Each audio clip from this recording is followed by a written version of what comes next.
நேயர்களே, இப்போ நான் பேச போகிறது ரொம்ப முக்கியமான ஒரு விஷயம். என்னன்னு கேட்டால், இப்போ தமிழ்நாட்டு அரசியலில் பெரிய குழப்பம்.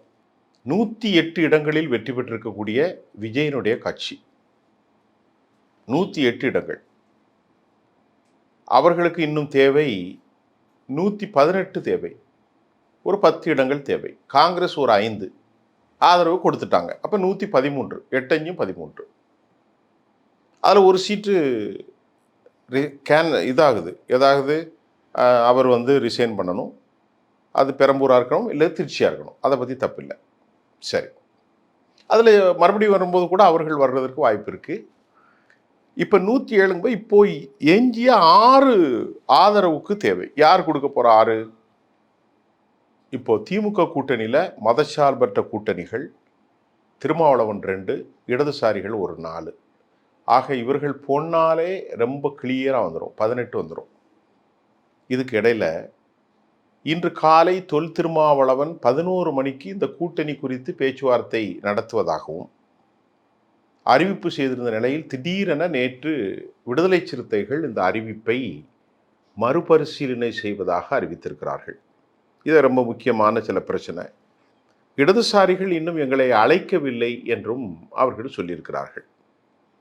இது ஒரு போக, பாட்டாளி மக்கள் கட்சியை அழைப்பதாக சொன்னால் யானை விலை குதிரை விலை சொல்வதை போன்று பாட்டாளி மக்கள் கட்சி கேட்டிருக்கிறார்கள் போல, அவர் எங்களுக்கு துணை முதலமைச்சர் தரணும், என்னுடைய ஒய்ஃபு சௌமியா அன்புமணியை துணை முதல்வராக்கணும், சுகாதாரத்துறையை கொடுக்கணும்னு தேவையில்லாத கூத்து. அதை விட விஜய்க்கு ஆட்சியை விட்டு வெளியேறி போகலாம். பாட்டாளி மக்கள் கட்சி ஒரு ஆர்எஸ்எஸ் கட்சி தான், அது ஒரு பாஜகவின் கட்சி. விஜயை பொறுத்தவரை விளங்கணும், தமிழ்நாட்டில் என்னைக்கு நிற்கணும்னா ஆர்எஸ்எஸ் பாஜகவினுடைய சுவடு இருக்கவே கூடாது. இருந்தால் அவர்களுக்கு சிக்கல் உண்டாகும். ஏன்னா அதிமுக ஏற்கனவே பாஜகவோடு கூட்டணி வைத்து கதையை முடித்து விட்டார்கள். அதே போன்று திராவிட முன்னேற்ற கழகம் 98 பண்டார பரதேசின்னு சொல்லிட்டு 98 கூட்டு வச்சு மருமகனுக்கு இடத்தை வாங்கி கொடுத்தார் முரசொலி மாறன். இது மறக்கவே முடியாது திரு வாஜ்பாய் அவர்கள் தலைமையில். அப்போ இன்னைக்கு வரைக்கும் கூட்டணி வைக்காத கட்சி யார்? பிஜேபியினுடைய காங்கிரஸ் கட்சி, இடதுசாரி. இப்போ இந்த நிலையில் இந்த அணியில் இணைஞ்சா பிரமாதமான வாய்ப்பு இருக்குது. யாருக்கு? விஜயை பொறுத்தவரை பிரமாதமான வாய்ப்பு. அவர் பேர் வேற ஜோசப் சி விஜய். இப்போ அதுக்கு அவருக்கு கை கொடுக்க வேண்டிய பொறுப்பு யாருக்கு இருக்குது? விடுதலை சிறுத்தைகளுக்கு இருக்குது. அவருக்கு கை கொடுக்க வேண்டிய பொறுப்பு யாருக்கு இருக்குது? இடதுசாரிகளுக்கு இருக்குது. இதில் பாமகவுக்கு பொறுப்பு இல்லை, பேங்கினது தேசிய முற்போக்கு, அவங்கெல்லாம் முற்போக்கு திராவிட கழகம், பிரேமலாதக்கெல்லாம் பொறுப்பே கிடையாது. கொடுப்பதை கொடுத்து அவங்க எங்கே வேணாலும் சேருவாங்க. கையில் காசு, வாயில் தோசை. இதுதான் பாமக, இதுதான் தேமுதிக. அவர்களை மண்ணை அள்ளி போட்டு விட வேண்டும். அப்போ ஒரு கொள்கை பிரகடமான கட்சி தொல் திருமாவளவன். மதச்சார்பின்மை, சாதி, இனம் எதுக்குமே அவங்க விளைய மாட்டாங்க. அப்போ நான் என்ன கேட்குறேன், இந்த நேரத்தில் உடனடியாக நீங்கள் திமுகவை பற்றி டசன் கேர், உடனடியாக ஆதரவு கொடுத்தால் ஒழிய பாரதிய ஜனதாவினுடைய ரோல் இங்கே பிளே பண்ண ஆரம்பித்து விடும். பாரதிய ஜனதா என்ன வேணாலும் செய்யும். ஆசாமில் செய்யலையா? வடகிழக்கு மாநிலங்களில் செய்யலையா? அல்லது எங்கள் மகாராஷ்டிராவில் செய்யலையா? ஏன் கர்நாடகாவில் செய்யலையா? ஏன் நிதிஷை அடித்து விரட்டலையா? எல்லா வேலையும் செய்வார்கள். ஆனால் எல்லாவற்றையும் விட ஒரு நல்ல சிறந்த மாநிலம் தமிழ்நாடுல. அண்ணாவை சொல்கிறீங்க, பெரியாரை சொல்கிறீங்க, அயோத்திதாச பண்டிதரை சொல்கிறீங்க, சவுந்தர பாண்டியனார், எல்லாவற்றையும் சொல்லிக்கொண்டு நீங்கள் என்ன நடக்கிறது? இந்த நேரத்தில் திமுக கோவப்படும் அப்படின்னு சொன்னால் அது தப்பு. அது ரொம்ப ரொம்ப மகா தப்பு. அந்த மாதிரி ஒரு நிலைக்கு நீங்கள் போயிடவே கூடாது. இப்போ இன்னைக்கு காலையில் திரு விஜய் அவர்களுடைய தாவேகா கவர்னரை அணுகியிருக்கிறாங்க, நேற்று அணுகியிருக்கிறாங்க. ஆனால் அவருடைய பதில், கவர்னர் யார்? மோடி தான். கவர்னர் யார்? அமித்ஷா. அது திருப்தி அளிக்கவில்லை என்று நிராகரித்திருக்கிறார். அதனால் இன்னைக்கு இப்போது போராட்டங்கள் மெரினா பீச்சில் நடந்திருப்பதாக நமக்கு தகவல் வருது. திராவிட முன்னேற்ற கழகம் தெளிவாக சொல்லிட்டாங்க, நாங்கள் எதிர்க்கட்சியாக சிறப்பாக செயல்படுவோம், நாங்கள் எந்த இடைஞ்சலும் கொடுக்க மாட்டோம் அப்படின்னு சொல்லிட்டாங்க. அதை நம்பலாம். ஏன்னா 16 அம்மா இறந்த பிறகு அதுக்கப்புறம் வந்து பழனிசாமிக்கு எந்த டிஸ்டர்பன்ஸும் கொடுக்கல, அது மாதிரி கொடுக்க மாட்டாங்க, நம்பலாம். இப்போ நமக்கு சட்ட ரீதியாக வாய்ப்பு என்ன இருக்குது? எல்லா சட்டத்தையும் காலி செய்வாங்கல்ல.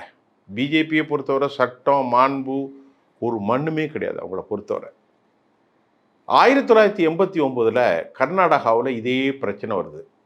அப்போ எஸ்ஆர் பொம்மை கேஸ் உச்சநீதிமன்றத்தில் வருது. அந்த கேஸில் என்ன வேர்டிக்ட்னு நம்ம பார்ப்போம். அந்த முறைப்படி இன்னைக்கு விஜய் என்ன செய்யணும்? 112 இடங்கள் வைத்திருக்கிறார். 108 + 5 113 இடமே வச்சுக்கலாமே. அது ரெண்டாவது நம்ம குறைச்சிக்கலாம். அப்போ இன்னும் தேவை எத்தனை? 5 இல்லது 6. அப்போ 1989 பொம்மை கேஸின் படி, உச்சநீதிமன்றத்தின் தீர்ப்பின்படி என்ன செய்யணும்? ஃப்ளோர் டெஸ்ட்னு சொல்லுவாங்க. தரையில், அதாவது மெம்பர் ஆஃப் லெஜிஸ்லேட்டிவ் அசம்பிளிக்குள்ள அந்த டெஸ்ட் பண்ணி தலை எண்ணி காட்டணும். கவர்னர் மாளிகையில் காட்டணும் உருப்படணும்னு ஒரு சட்டமும் கிடையாது. நல்லா கவனிங்க. விஜய் வந்து வெளிப்படையாக 108 + 5 111 ஆயிட்டுல, 112 13 வந்தாச்சு. சாரி, 108 5 113. அப்போ ஃப்ளோர் டெஸ்ட் என்னது?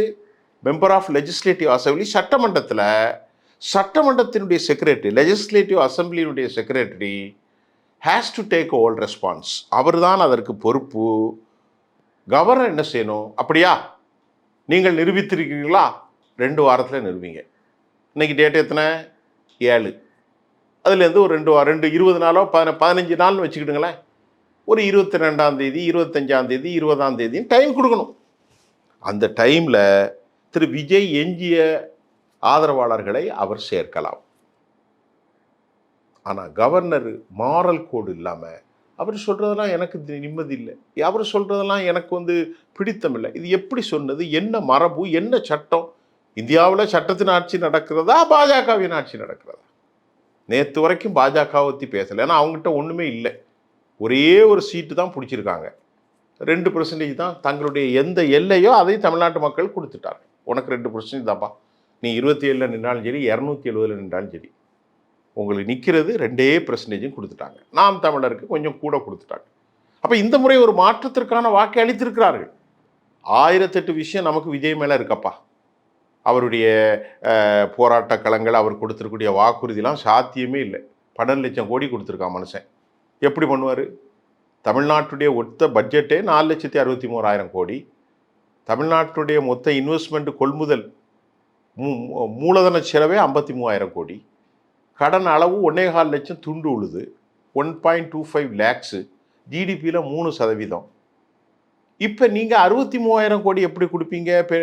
1,80,000 கோடி யாருக்கு? பெண்கள், மீனவர்கள் எப்படி கொடுப்பீங்க? வேலை இல்லாத பட்டதாரிகளுக்கு 4,000 எப்படி கொடுப்பீங்க? முதியோர்கள் விதவைகள் பென்ஷனுக்கு 3,000 எப்படி கொடுப்பீங்க?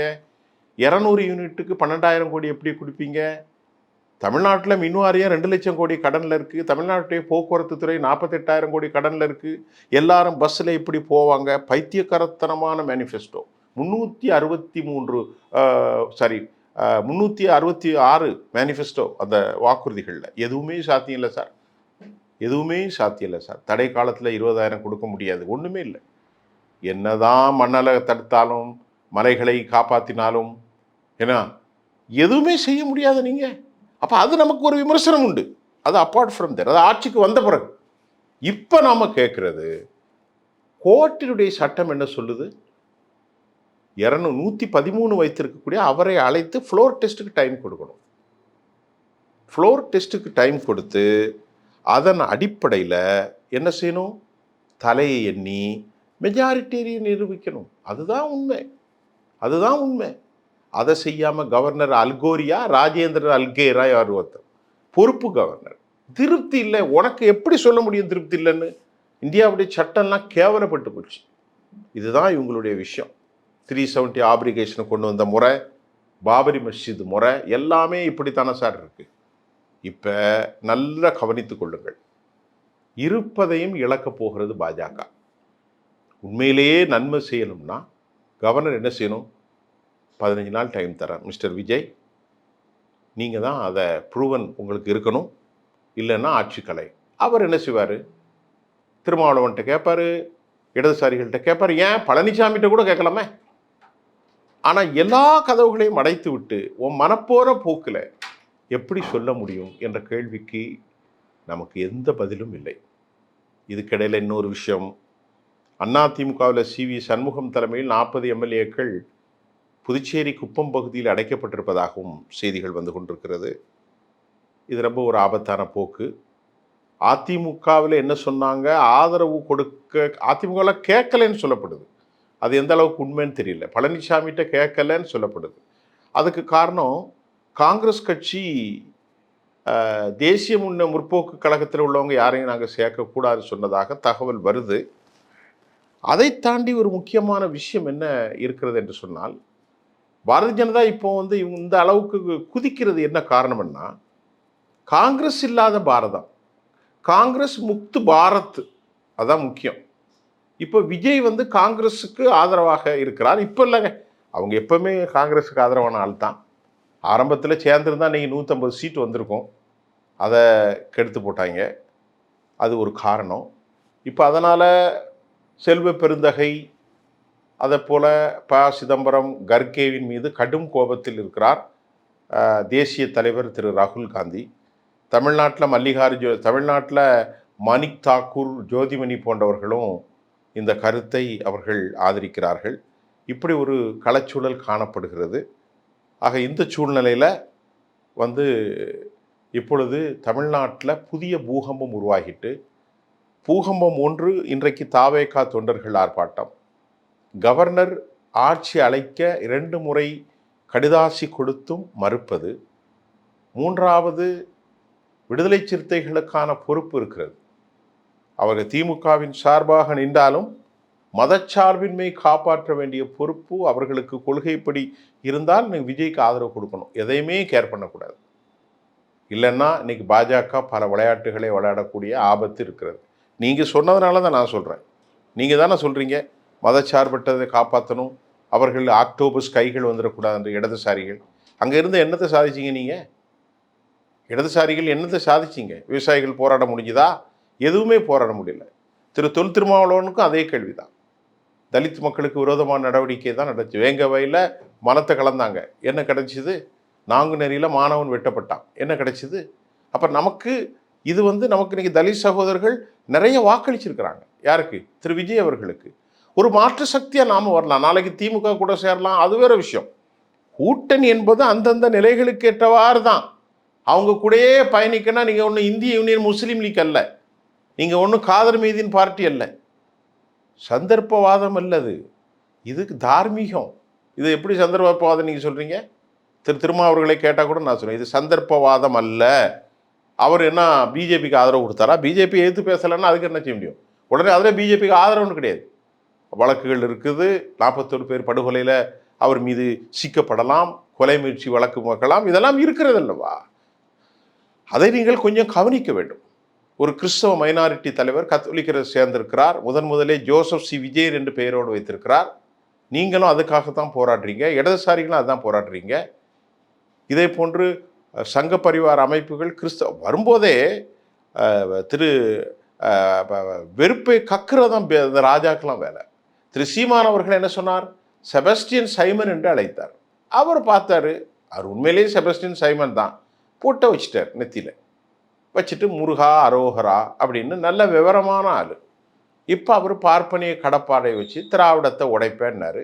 அப்படியாப்பான்னு மக்கள் 3% கொடுத்து வீட்டுக்குள்ளே 3 முடங்கு போய் செஞ்சுட்டானோ. கதை முடிஞ்சுது. அவர் கதை அவ்வளோதான். ஆனால் அதுக்கு ஒரு காரணம், இதை விட கூட நாளைக்கு வரலாம். ஆனால் 5-3-8 தான், 5-5-10 தான், 8-2 10ன்னு ஒரு ஃபார்மாலிட்டி இல்லை. எலெக்ஷனில் நிற்கிறது ஜெயிக்கு தானே. ஜெயிப்பதற்கு நிற்காமல் நீ சும்மா வெற்றியை பற்றி எங்களுக்கு கவலை இல்லை, நாங்கள் நிற்பேன்னா எவ்வளோ காலம் தான் அவன் கூடால நிற்பான் கை காசை போட்டு. பல பேர் ஏற்கனவே போயிட்டான். அதனுடைய விளைவைத்தான் அவர் ஆரம்பிக்கிறார். 27 இடங்களில் போட்டியிட்டு 2.5% தங்களுடைய உண்மை முகத்தை பாஜகவுக்கு தமிழ் மக்கள் கொடுத்திருக்கிறார்கள். இன்றைக்கு தொல் திருமாவளவன் ஆதரவு கொடுப்பாரா? மார்க்சிஸ்ட் கம்யூனிஸ்ட் கட்சிட்டு ஆதரவு கொடுப்பாரா? இல்லைன்னா எடப்பாடிட்ட அவங்க கேட்டால் ஒரு 47 + 111, அது 47, 57, 160 சீட்டு வந்தால் வலிமையாக இருக்கும்.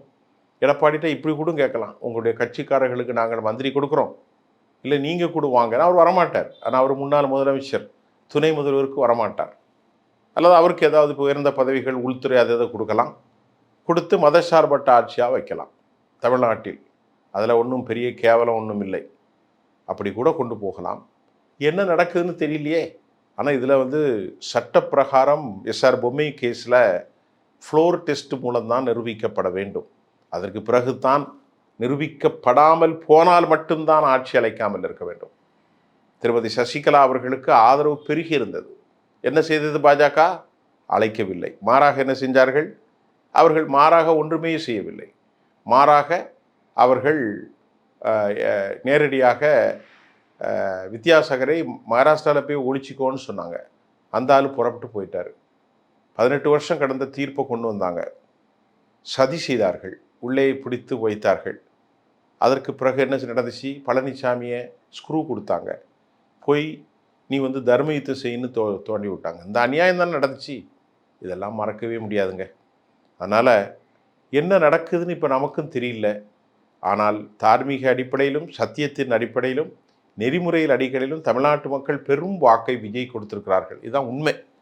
இது உண்மையான சத்தியப்படி நடக்கணுமா? அரசியல் நீதிப்படி நடந்தாலே போதுமானது. சத்தியம் 2வது. அரசியல் தர்மத்தின் அடிப்படையில் நடக்குமா? நம்ம பொறுத்திருந்து பார்ப்போம். மீண்டும் நாளை சந்திப்போம். நன்றி.